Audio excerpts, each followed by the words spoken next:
Oke, bismillahirrahmanirrahim. Anak-anak, tolong video materi ini disimak baik-baik ya, karena seperti yang Miss sudah bilang, pasif voice itu penting untuk kalian pahami, karena akan kalian temukan sampai nanti kelas 12. Oke, materi selanjutnya dari pasif voice itu, Miss akan bahas mengenai simple present dan simple past. Walaupun simple present udah pernah dibahas di kelas, tapi akan Miss bahas lagi secara singkat, biar kalian bisa membedakan dengan simple past. Untuk konsep dasar passive voice-nya, kalian sudah tahu ya. Ini sudah jelasin definisinya, kemudian rumusnya, terus ini kegunaannya untuk apa. Intinya passive voice itu harus menggunakan verb 3. Jadi apapun tensesnya, mau simple present, simple past, misalkan present continuous, atau apapun, itu verbnya atau kata kerjanya harus menggunakan kata kerja bentuk ketiga. Jadi kalian gak akan fokus sama verb 1, verb 2 lagi, tapi fokusnya sama verb 3. Oke, kita lihat di simple present dan simple past ini. Ingat ya, yang pertama kali harus kalian pahami atau kalian cari ketika kalian mendapatkan soal passive voice itu adalah tentukan dulu tensesnya. Ingat, tentukan tensesnya. Tahu tensesnya dari mana? Dari kalimat atau kata kerja yang ada di active voice-nya. Contohnya, misalkan di simple present. Kalimat active voice-nya itu she watches. Watches itu kata kerja bentuk verb 1 ada tambahan s atau is.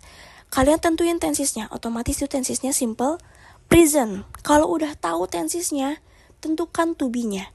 Oh iya, kalau di passive voice, terus tensesnya simple present, to be-nya itu menggunakan is mr. Nah, berarti kalian nanti fokusnya ke is mr. Setelah tahu is mr, to be-nya, kalian lihat mana subjek dan objeknya. Di kalimat active voice ini yang menjadi subjek itu she, dan yang menjadi objek itu the podcast. Otomatis, kalau di passive voice, the podcast-nya pindah posisi menjadi subjek. Setelah tahu posisi subjek dan objeknya, tentuin dulu jumlah objeknya atau jumlah si the podcast-nya. Itu the podcast-nya cuma satu ya. Kalau misalkan the podcast-nya banyak, contohnya misalkan the podcast is, berarti kalian harus menentukan to be yang banyak. Misalkan kalau the podcast itu kan jumlahnya satu, otomatis to be-nya harus is kalau di simple present. Tapi kalau misalkan the podcast is, itu the podcast itu kan berarti banyak karena ada is-nya. Berarti kalian harus menggunakan to be yang are.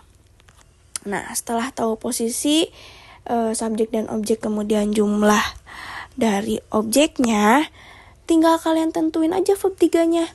Verb 3 dari watch itu apa? Watch, tinggal ditambahin ed di ujungnya. Kemudian, setelah tahu verb 3-nya, kalian tentukan subjek yang ada di kalimat aktif. Kalimat aktif itu subjeknya she. Berarti kalau dia berubah menjadi objek di passive voice, she itu gak boleh she lagi, tapi harus berubah menjadi her ya. Kayak kemarin yang sudah Miss tulis di papan tulis ya, waktu kita masih di kelas. She jadi her, he menjadi him, I menjadi me, we menjadi us, they menjadi them. Itu kalau dia berubah menjadi passive voice.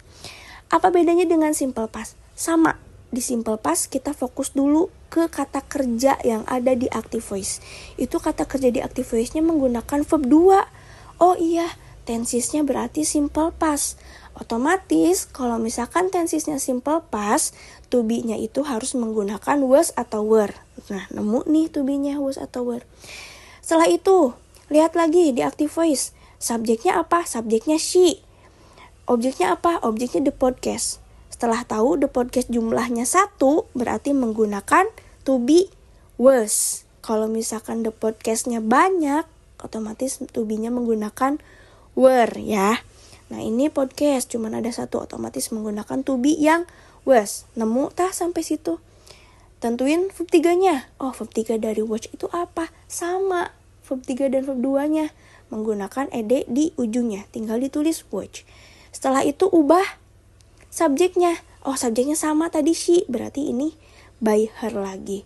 Kalau misalkan ditulis nama, ya itu mah tetap nama ya. Misalkan Akmal, terus nanti objeknya jadi apa? Ya tetap jadi Akmal. Kecuali Akmalnya diubah menjadi he, otomatis nanti menjadi him. Seperti itu.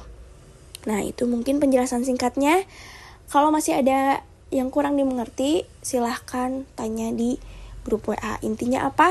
Intinya passive voice itu menggunakan verb 3, ya. Fokus sama tensisnya dulu, kemudian tentukan to be-nya. Setelah menentukan to be, tentukan subjek dan objeknya, dilihat jumlahnya, tulis to be yang tadi, tulis verb 3-nya, kemudian ubah subjeknya yang tadi menjadi objek, bentuk objeknya seperti apa. Nah, itu yang disebut sebagai passive voice. Terima kasih. Wassalamualaikum warahmatullahi wabarakatuh.